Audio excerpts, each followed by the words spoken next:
განსაკუთრებით მაღალი საზოგადოებრივი ინტერესიდან და სისხლის სამართლის საქმეების მნიშვნელობიდან გამომდინარე, სრულ საზოგადოებას მივაწოდო შემდეგი ინფორმაცია.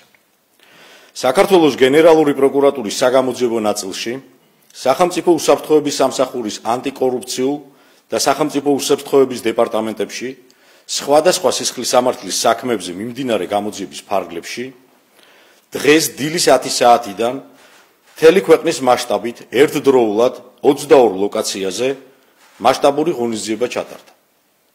ერთობლივი ღონისძიების ფარგლებში განხორციელდა საქართველოს ყოფილი პრემიერ-მინისტრის ირაკლი ღარიბაშვილის, სახელმწიფო უსაფრთხოების სამსახურის ყოფილი უფროსის გრიგოლ ლილუაშვილის, ყოფილი მთავარი პროკურორის ოთარ ფარცხალაძის და მათთან დაკავშირებული სულ 8 პირის საცხოვრებელი ბინების, სახლების და პირადი ჩხრეკები. ამოღებულია სხვადასხვა ელექტრონული მოწყობილობა, დოკუმენტაცია და დიდი ოდენობით ფულადი თანხა. ხსენებულ საქმეებზე აქტიურად ტარდება საგამოძიებო, საპროცესო და ოპერატიულ-სამძებრო ღონისძიებები. გამოძიების მიმდინარეობის და შედეგების თაობაზე საზოგადოებას პერიოდულად დამატებით მოგახსენებთ.